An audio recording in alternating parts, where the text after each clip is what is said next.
Una historia que a lo mejor usted la ha escuchado, a lo mejor usted no es una persona que lee la Biblia, pero sí ha escuchado, creo yo, una historia que contó Jesús que se llama, dice en la Biblia, la parábola del hijo pródigo. ¿Usted ha escuchado?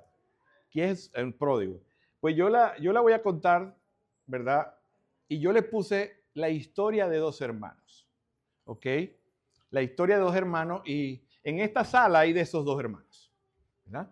Espero que no seamos el hermano menor y quizás el hermano mayor tampoco, pero quiero que vayamos, si tienen, a Lucas 15, del 11 al 32. Vamos a leer eso y después vamos a ver tres cositas sobre esta historia para que el Señor hable en nuestras vidas. Nos vamos con un mensaje y luego vamos a celebrar las culturas. Tenemos, ¿verdad? Tenemos comida de Italia, tenemos comida diferente, así no quiero que sufran ahorita por la comida, pero ya después hablaremos qué más tenemos. Y tenemos al final un acto muy especial. Así que si están en Lucas 11, 15, 32, amén. Es más, voy a poner aquí, déjenme ayudarme aquí quiero ser preciso y llevar un tiempo. Bueno, bueno. Dice así, Jesús añadió, cierto hombre tenía dos hijos y el menor de ellos le dijo al padre, Padre, dame la parte de la hacienda que me corresponde. Y él le repartió los bienes. Y no muchos días después, el hijo menor, juntándolo todo, partió a un lejano país y allí malgastó su hacienda viviendo perdidamente. 14. Cuando lo había gastado todo, vino una gran hambre en el país y comenzó a pasar necesidad. Y entonces fue y se acercó a uno de los ciudadanos de aquel país y él lo llamó y lo mandó a sus campos a apacentar cerdos. Y tenía tanta hambre que deseaba llenarse el estómago de las algarrobas que comían los cerdos, pero nadie le daba nada.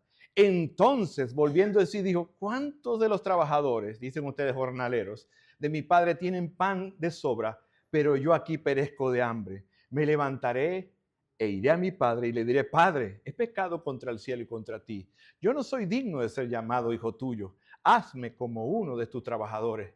Y levantándose fue a su padre. Y cuando todavía estaba de lejos, su padre lo vio y sintió compasión por él. Y corrió y se echó sobre su cuello y lo besó.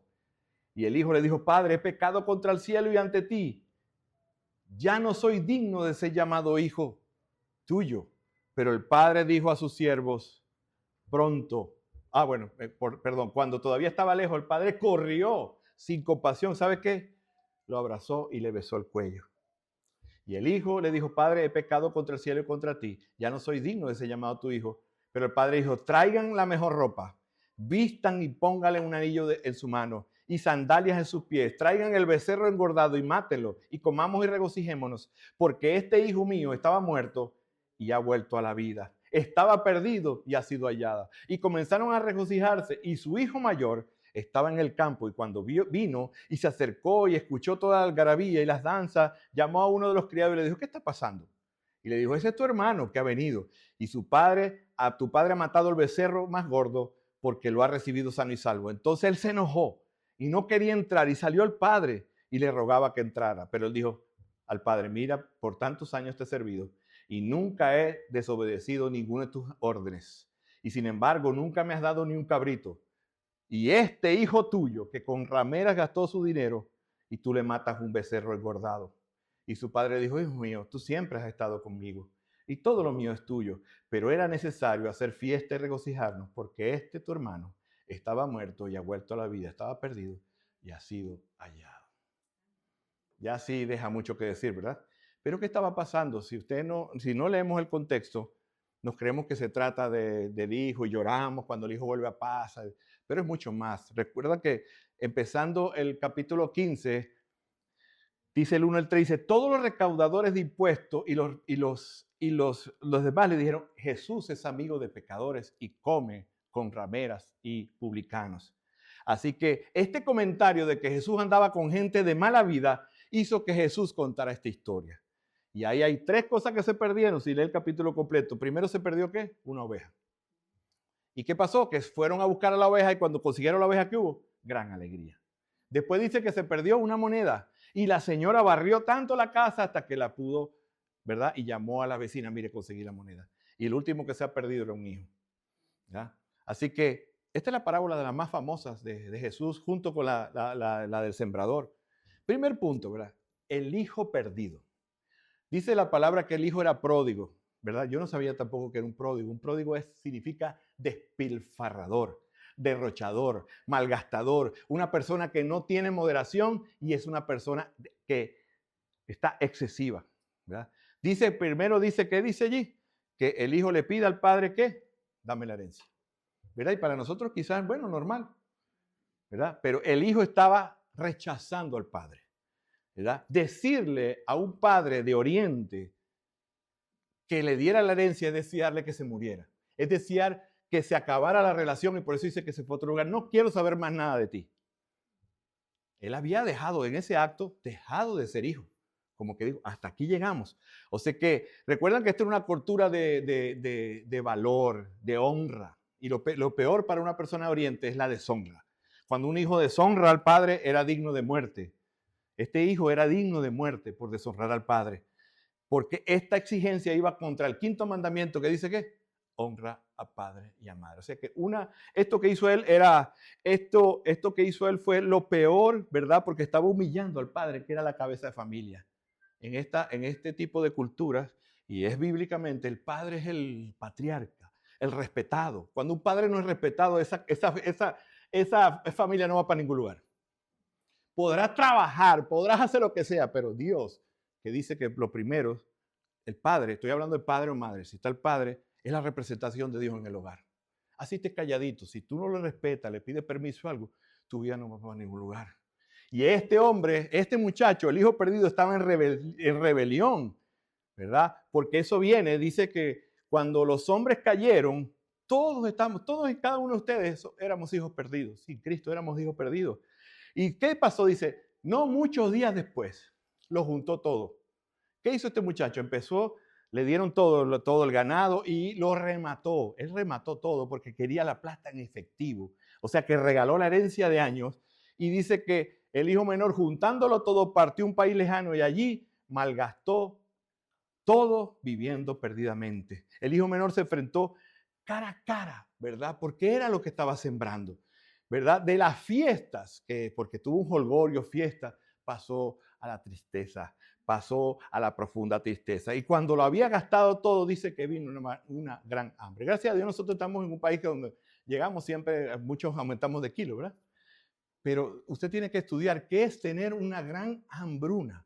Una gran hambruna, si tú pones a ver esos países, es un desespero, es hambre, es dolor, es ver a tus hijos morir. Es quizás darle el último plato a alguien. Llegan a comer cadáveres. O sea, es un desespero por el hambre que llegó a vivir y él había malgastado. Eso es la consecuencia, primero que te puedo decir rápidamente, es la consecuencia de vivir alejado del Padre. Cuando vive alejado del Padre y vive una vida de derroche, vivimos perdidamente, dice la Biblia. Dice la Biblia, ¿sabe qué? No nos engañemos. Todo lo que el hombre siembre, eso es lo que va a cosechar. Y este muchacho que había cosechado, irrespeto, rebelión, ¿verdad? Él estaba, el pecado, cuando dice, bueno, haz esto y aquello, el pecado promete mucho. Pero es todo lo que hace el pecado luego termina más en el hoyo, ¿verdad? Si vivimos para nosotros mismos, para nuestros deseos, cosecharemos maldad. Si vivimos, porque el Padre es una representación de Dios, y si tú vives alejado de Dios, y no te estoy hablando de una vida religiosa, sino de tomar a Dios en tus caminos, de vivir bajo lo que Él, estamos viviendo igual que el hijo pródigo, alejados del Padre. Y el pecado nunca cumple lo que promete. Él promete que una vida placentera, un ratito, ¿verdad? De placer, un ratito de esto. Y los da todo lo contrario. Lo que nos da el pecado es un desastre y una destrucción de vida. Versículo 15. Entonces se fue y se acercó a los ciudadanos de aquel país. Fue a buscar a cualquiera y le dijo, los mandó al campo. ¿Y sabe qué? Dice, necesito conseguir un trabajo. Todavía era tan rebelde que, ¿qué tenía que hacer? Ir a aquel padre. Pero dijo, no, yo voy a salir adelante por mi propia cuenta. Voy a buscar un trabajo. ¿Y qué trabajo consigue? El trabajo más denigrante que le podían dar a un judío. Que el cerdo es un animal, ¿qué? es un animal inmundo y él iba a cuidar animales inmundos. Y estaba esclavizado, tenía tanta hambre que quiso comer la comida. ¿Usted sabe qué es la algarroba? Una comida dañada, una comida descompuesta. Era tanta la miseria, era tanta el hambre, ¿verdad? Y porque le dice la Biblia, ¿de qué vale el mundo si yo trabajo y pierdo mi alma? ¿Verdad? ¿De qué vale eso? Las consecuencias de una vida alejada de Dios. ¿Sabe qué es? La bancarrota. Es la bancarrota. Es la bancarrota. El pecado promete libertad. El pecado promete vivir sin restricciones, pero al final terminas en una peor esclavitud de la que empezaste. Entonces dice, amados, ¿sabe qué? El versículo 17 es la clave. Es lo que esperamos. Dice así, entonces, ¿qué? Volviendo en sí. ¿Cuántos de los trabajadores de mi padre tienen pan de sobra, pero yo aquí perezco de hambre? ¿Sabe qué? Esta es la clave de este verso para la vida cambiada fue que él no le llama la atención, volvió en sí. O sea que un hijo perdido está como fuera de sí, está loco de remate. Cuando uno se aleja de Dios, dice la Biblia que estamos fuera de sí. Dice, entró en razón, recuperó la conciencia cuando al darse cuenta de lo que había hecho. ¿Yo qué he hecho? Todo lo que mi padre, todo lo que mire yo aquí, no tengo a nadie alrededor. Este muchacho posiblemente estaba viviendo en la calle, sin bañarse. O sea, llegó al estado más bajo, maloliente, ¿verdad? Tuvo que llegar, como muchos de nosotros, a lo más bajo para darnos cuenta. ¿Sí o no? Si a usted le ha pasado como a mí, tuvimos que llegar a lo más bajo para darnos cuenta que sin Dios no íbamos a llegar a ningún lugar, ¿verdad? Necesito llegar para decir, hey, él siguió buscando la manera de salir adelante orgullosamente, ¿no? Si llego, mi papá va a decir, te lo dije, no. Y seguía cavando y llegó a lo más bajo que podía. Ese trabajo de cuidar cerdos es el trabajo más bajo que pudo llegar él, ¿verdad? Aquí viene la parte que estábamos esperando. Entonces dice, entonces volviendo así, ¿cuántos de los trabajadores de mi padre tienen pan de sobra y yo aquí perezco? Mírala y se arrepiente. ¿Cuándo empieza que vuelve en sí? Cuando yo me arrepiento. Reconozco. Porque muchos dicen, no, pero yo no soy tan malo, ¿de qué me voy a arrepentir? Pero la Biblia dice que no hay que ser bueno para ir al cielo, hay que ser perfecto y ninguno de nosotros puede llegar. Si tú le preguntas a alguien, como dice aquí, ¿es usted lo suficiente bueno para llegar al cielo? Sí, claro. Pero después te preguntan, ¿verdad? ¿Has codiciado la mujer de alguien? ¿Has codiciado el trabajo de otro? ¿Has robado? ¿Has mentido? Entonces nos damos cuenta que según el estándar de Dios, no es mi estándar, según el estándar de Dios yo no voy para el baile, como dice mi país. No voy para el baile. Entonces se tuvo que llegar y tocar sonto y decir, yo no soy el peor hijo. Le decía la muerte a mi padre. Rompí relaciones y todo lo que había trabajado la familia lo gasté perdidamente. Así que su primera reacción fue darse cuenta espiritualmente y mentalmente. Su primera reacción al salir era planear, ¿qué le voy a decir? ¿Cómo le voy a llegar a mi papá? Sabe que de hijo perdido pasó a ser un hijo arrepentido. Es más, él ya no era hijo. Recuerda que esta cultura era así, no era hijo. Estaba listo, destrozado, abatido, arrepentido, pero iba a volver. Y no es ellos pensaban que una vida religiosa, ¿verdad? Recuerda que estábamos en medio de los fariseos y los judíos. Ellos pensaban que una vida religiosa, una vida de prácticas, una vida de portarse bien, una vida, eso lo hacía ser hijo del Padre. ¿Verdad? Ellos pensaban, no, pero yo no. La historia muestra que el hijo menor, después de malgastar la herencia y vivir en miseria, finalmente se dio cuenta de su error y volvió a casa del Padre. Déjame tomar agua. Así que, ¿sabe quién? Este hijo, ¿quién es? Cada una de las personas que no tienen a Cristo. Primero que quiero decirte, amigo o amiga, si nos visitas, si tú no tienes una relación con Cristo, tú eres este hijo. Así no te des cuenta. Ojalá algún día te des cuenta que eres un hijo pródigo para que puedas volver a la casa del Padre. Cada hombre que nace y mujer que nace, no va a ser, no, pero yo no decía la muerte de mi padre, pero cada uno nacemos. Esto llegó al extremo. Pero cada hombre que nace en este mundo nace fuera de la casa del Padre. Porque estábamos cantando, santo, solo tú eres santo. ¿Y quién puede entrar a la casa? Tú eres santo, yo no soy santo. Solamente siendo santo podemos entrar, así que no. Pregunto yo, ¿ya tomaste vía ese camino? ¿Vives una vida como aquellos que están relacionados como el Padre? Y diremos, iré al Padre, he pecado contra el cielo y contra ti. ¿Por qué crees tú que dijo he pecado contra el cielo? Porque todo pecado primeramente es contra Dios. Yo le hago algo a alguien, pero primeramente mi pecado es contra Dios, que es nuestro Padre. Y dice 19, ya no soy digno de llamar ser hijo tuyo, hazme como uno es trabajo. Él sabía que había perdido su derecho de ser hijo. Dice, voy a ver si me deja vivir en la hacienda, comer en la hacienda. Tú dirás, bueno, pero eso es ser más padre. Recuerda que es una cultura diferente a la nuestra y nosotros estamos en una cultura tristemente donde la autoridad y el sentimentalismo va por sobre todas las cosas. Pero la cultura, de acuerdo a la Biblia, las culturas fuertes, había un respeto y cuando tú tomabas una decisión tenías consecuencias. Y este muchacho dijo, este hombre dijo, sin ninguna esperanza, él lo mayor que esperaba era que el papá lo hiciera un peón. Era lo que, y no merecía eso, porque no merecía ni siquiera. Quedó a expuesta de lo que el papá dijera. ¿Ok? Servir en su casa como peón era la mayor libertad que vivir lejos gastando todo el dinero y cayendo allí. Así, ¿de qué manera la historia del hijo pródigo puede relacionarse con nuestras propias experiencias de arrepentimiento y perdón? ¿En qué áreas de tu vida te has sentido que estás alejado o alejada de Dios? Este muchacho dependía ¿de quién? De la misericordia del Padre. Segundo punto, la gracia del Padre. Y dice 20, levantándose fue a su padre y cuando todavía estaba lejos, su padre lo vio y sintió compasión por él y corrió y se echó su cuello y lo besó. Como les dije, esta era una cultura de honor. ¿Sabe que el papá haciendo eso que se deshonró? El papá haciendo eso se deshonró.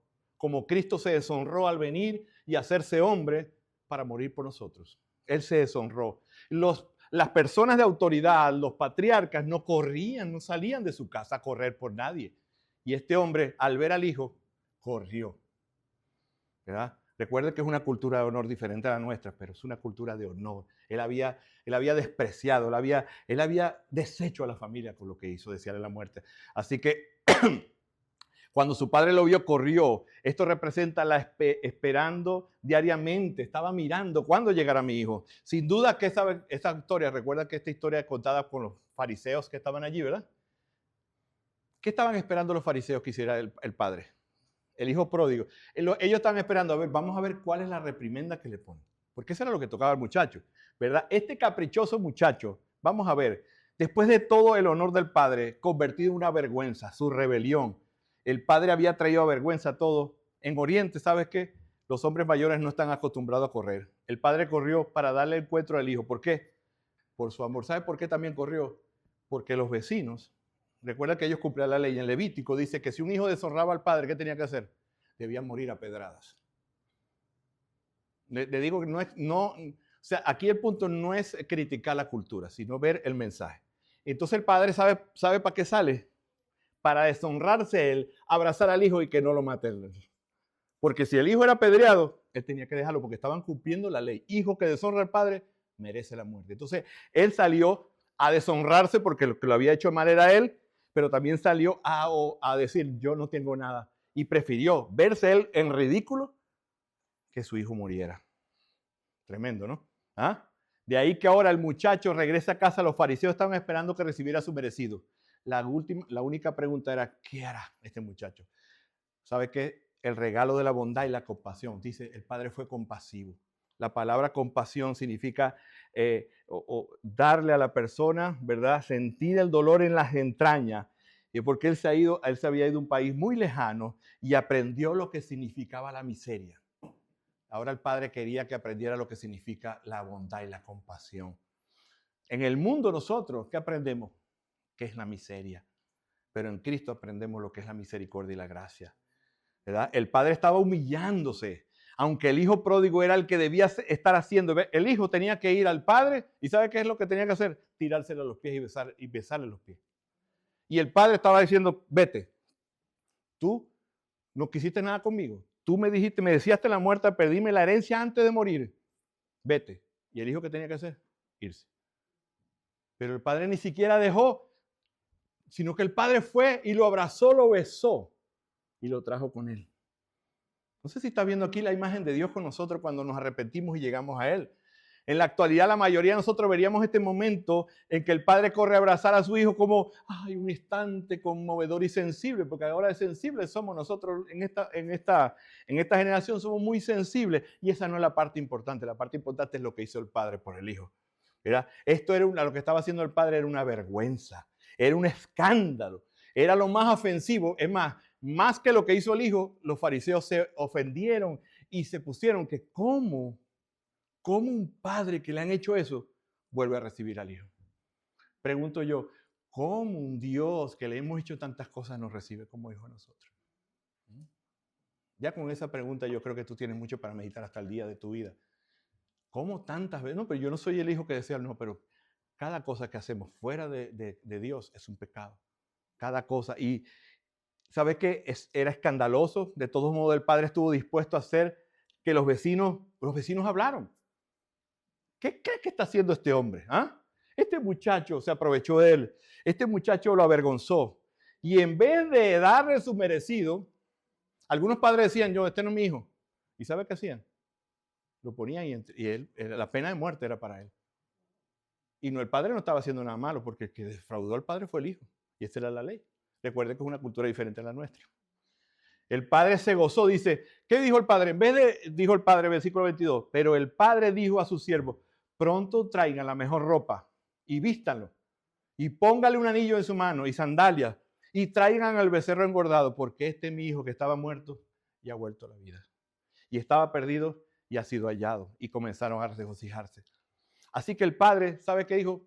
Le devolvió el derecho a ser hijo, pero no como estaba antes, mejor que antes. Porque la sandalia era, cuando le pone la sandalia es una representación de la autoridad. Vestido le estaba dando la realeza y el anillo le estaba dando, ¿verdad? Como un príncipe. Con el arrepentimiento lo recibió mejor, que no debía haberlo recibido. Esa es la gracia. La gracia de Dios es que no solamente me perdona, sino que me da más allá de lo que yo espero. Esa es la gracia de Dios para nosotros, sus hijos. No solamente te perdona, sino que no lo puso como jornalero, sino que lo puso por encima de todo. Y eso nos pasa a nosotros cuando llegamos a Cristo. No solamente recuerde que somos hijos de Dios por creación, pero no somos hijos todos de Dios. Ese fue el primer shock que tuve yo cuando llegué a la Biblia. Los hijos de Dios son aquellos que se arrepienten y entregan su vida a Cristo.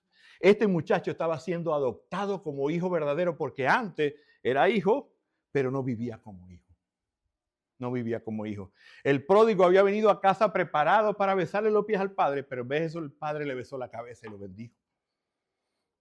¿Verdad? Qué hermosa imagen del perdón que nos da el Evangelio a nosotros. Igual el Evangelio, hemos vivido alejados, malgastando nuestras vidas, malgastando la herencia que Dios nos dio, viviendo perdidamente. Y cuando el Evangelio nos muestra quiénes somos, ¿sabe lo que hace Dios? Nos adopta como sus hijos si vamos arrepentidos. Dice Lucas 15:7, les digo, de la misma manera, habrá más gozo en el cielo por un pecador que se arrepiente que 99 justos que no necesitan arrepentir. Imaginan, todo el mundo escandalizado. ¿Y sabe qué hicieron? Hicieron una fiesta. ¿Te imaginas los vecinos? Hicieron una fiesta. Dios se goza cuando las personas se arrepienten. Cuando un pecador o un pródigo llega, Dios hace una fiesta. Pregunto yo, ¿cómo debemos nosotros reaccionar cuando una persona se entrega a Cristo? ¿Ah? Porque ¿sabe qué dice la Biblia? La paga del pecado es muerte. Pero la dádiva de Dios es vida eterna en Cristo Jesús. ¿Has experimentado tú, ya casi terminando, has experimentado tú esa gracia de Dios? ¿Has experimentado tú ese favor de Dios? De ser llamado hijo de Él, de ver su gracia. ¿De qué manera has visto el amor incondicional en Dios en ti? Nosotros ayer estuvimos acá preparando, bueno, yo hacía que preparaba, pero mis hermanos prepararon un lugar muy especial que tenemos atrás, ya lo van a ver, hermoso. Y nosotros allí hicimos pancitos, o sea, estamos experimentando a través de los que nos sirven el amor de Dios, a través de tus hijos, Dios permite que nosotros experimentemos el amor real, el amor sacrificial. ¿De qué formas prácticas puedes tú mostrar esta semana compasión a las personas que tú ves que están perdidos? ¿Será que aquellos, como dice, bueno, no vayamos, vamos al último, el hijo mayor? ¿Sabe que el hijo mayor tampoco era hijo? ¿Por qué tenía que ser el hijo? El hijo mayor. Recuerda que el hijo mayor en esa cultura, y en la nuestra también, pero como digo, esta cultura está diluida, el hijo mayor era el que después representaba al padre. Al hijo mayor le correspondió el 50% de la herencia. El hijo mayor recibió, cuando el papá liquidó todo, el hijo mayor recibió dinero. ¿Qué tenía que hacer un hijo mayor? Defender la honra del padre. Tenía que defender la honra del padre. Tenía que hablar con él. ¿Cómo le vas a hacer eso a mi padre? Tenía que defenderlo. ¿Y sabe qué hizo? Fue indiferente. Entonces, y no solamente eso, sino que él se puso molesto cuando el hermano llegó. ¿Sabe por qué lo dice esto? Porque recuerda que Jesús andaba con pecadores y rameras. Y los fariseos miraban a los rameras y a los publicanos y a los peor, los miraban por encima. Entonces, él representa a los fariseos que son indolentes, indiferentes, cuando una persona, ¿verdad?, consigue la gracia. Él más bien se molestó y no estaba contento con lo que estaba pasando, porque tuvo celos de su hermano. Él tenía un desprecio, indiferencia, desprecio, y representa a aquellos religiosos y aún personas como nosotros que se creen mayor a los demás. No, pero yo nací en la iglesia. Y que la iglesia fue una maternidad. Yo no he visto a nadie que nazca en una iglesia, a menos que a lo mejor va a parir ahí, pero nadie nace en una iglesia. Pero por estar tiempo o por tienes un amigo o algún familiar que vive perdidamente, tú te crees mejor que él. Y aquí estamos viendo que es el padre que extiende la gracia. Los dos hijos son iguales. Uno perdido y el otro indiferente. De aquí hay, ¿verdad? Ojalá no haya de los dos. El hermano mayor no tenía más amor que el padre que el hermano menor. Los dos estaban alejados. Los dos hijos no tenían respeto por el padre. No tenían ninguna relación con el padre. ¿Cuánta gente vimos hoy que viven en un mismo hogar y no hay relación? Epa, ¿y tú sabes si llegó tu hermano? Yo no sé. Toca la puerta. ¿Tú sabes que cuando yo estaba en mis tiempos, que eran tiempos, sé que eran los mejores, una vez no podía tener la puerta del cuarto cerrada porque papá tenía que pasar a ver qué estaba pasando? Y eso era bueno, nos pareció extraño, pero papá estaba mirando. No hay relación. Tú ves un cuarto, una casa, y está así. El que está, la mamá que cocina, no sé, estará así. Porque tú vas a los cuartos, todo el mundo metió en los cuartos. Estos muchachos no tenían relación porque ellos estaban en familia, pero no tenían relación. Eso pasa mucho hoy día. Que están en la familia, pero no hay relación de familia. Tristemente, ¿verdad? Tristemente. Este muchacho, ¿verdad? Le dijo, te he servido. Empezó a sacar. Se crió superior, orgullo. Y sabe que este orgullo le hizo que no entrara. El papá también se humilló con él, porque el papá salió a buscarlo. Y él sabe que por el orgullo se quedó fuera del banquete. ¿Sabe qué es quedar fuera del banquete? Se quedó sin Cristo. Porque Dios nos invita a todos a un banquete. Ambos hijos tenían distintas razones para estaban perdidos. No tenían comunión con el Padre. Pero dice el 32, pero es necesario hacer una fiesta y regocijarse porque tu hermano estaba muerto y ha vuelto a la vida. Estaba perdido y ha sido hallado. Él tenía, el hermano restaurado, volvió a la familia. Han debido hacer una fiesta, como dice. Pregunto yo, ya termino. ¿Con quién te identificas? ¿Eres todavía un pródigo, una pródiga? ¿Qué esperas para volver a casa? ¿O eres un creyente y hoy te da indiferencia? Lo que pasa en la iglesia te da indiferencia. No hay gozo, no hay esperanza. Eres indiferente a los hermanos. Cuando vuelve uno, ¡ay, volvió! ¿Eres indiferente? Nos identificamos con el pródigo, con el mayor. Y ahora sí termino con esto. Si aquí hay una persona, y los hermanos cierran los ojos, si aquí hay una persona que no tiene una relación y se ha visto como un pródigo, ¿verdad? ¿Sabe que esta es la descripción de nuestra vida? Todos estamos alejados de Dios y Dios nos llama. Dios nos llama. Si hoy tú te has dado cuenta que eres un pródigo, una pródiga, yo quiero tomar 1 o 2 minutos para que tú, allí donde estás, sepas que como pródigo no estás relacionado con el Padre. Sepas, ¿verdad? Que te has dado cuenta que está lejos y si tú hoy quieres volver a casa, yo te digo que solamente si tú te arrepientes de tu pecado. ¿Qué dijo él? ¿Verdad? He pecado contra el cielo con mi Padre. Volveré a casa. Cuando un pecador se arrepiente, vuelve a casa. Y si tú, mi amigo, mi amiga, estás acá, tú te arrepientes y te has dado cuenta, a lo mejor te has visto, bueno, yo no soy el hijo aquel que le pedí y le decía la muerte, pero todo hombre y mujer pecador es un pródigo. Porque no está viviendo, no estás yendo a que Dios te dé la oportunidad de los dones y talentos. Él te hizo como tú eres. Pero tú no te has dado cuenta, al no ir a Él, qué quieres hacer con tu vida. Entonces estás malgastando cosas que Él te ha dado, igual que el pródigo. Así que no dejes escapar esta oportunidad de ir a casa. No dejes perder la oportunidad de ser recibido con el Padre. No dejes la oportunidad de decir yo quiero ser hijo de Dios, yo me arrepiento. Mira, el Padre está esperando. Cada vez que se abre este púlpito, cada vez que alguien evangeliza, el Padre está esperando y sale a correr. Y sabe que este muchacho venía tan maloliente y el Padre no le importó nada de eso. El pecado te pone maloliente. Y el Padre va y te abraza y te besa como lo hizo conmigo. Yo no soy más especial que tú. Así que si Dios te ha hablado hoy y tú vas a entregar tu vida a Cristo, todo el mundo aquí, eso es algo personal. Yo voy a cerrar mis ojos y voy a orar y te voy a conducir a que tú te des cuenta. No ha sido lo peor de lo peor, pero sí has sido un pródigo, una pródiga porque no has entrado a casa. Así que no pierdas la oportunidad y voy a orar por ti. Si Dios te ha hablado, yo te pido hoy que le digas, Señor Jesús, yo me arrepiento de mis pecados. Yo reconozco que he sido un pródigo, una pródiga. No tengo una relación contigo, Señor. Me levanto y he pecado contra el cielo y contra ti, Señor. No vamos a decirle, haznos como unos jornaleros porque Dios te va a adoptar como su hijo. Y esa representación de que te pone un vestido nuevo, unos zapatos nuevos, es lo que pasa en nuestras vidas. Porque nosotros venimos a Cristo harapientos, malolientes, y Él nos lava porque Él nos entrega la vida justa y perfecta de Cristo, nos entrega. Cuando Él fue a la cruz, dice, derramó su sangre para que nosotros fuéramos lavados. Padre Celestial, yo te adoro y te alabo. Te doy gracias por haber sido ese Padre que me recibió. Pero aquí hay personas hoy que pueden ser recibidas, Señor. No es ir a una religión, quizás algunos no los veré más, pero si hoy ellos o ellas se arrepienten o nos están mirando, se arrepienten, irán a casa y tú les recibirás de la misma manera que has recibido al pródigo. Señor, obra en los corazones, Señor. Y si hay alguien en este lugar que haya hecho esa oración, o que haya entregado y haya dicho, Señor, yo quiero ser un hijo tuyo, me arrepiento, recíbeme como tu hijo, podemos hablar al final del servicio y decirte cuáles son los próximos pasos de la vida cristiana.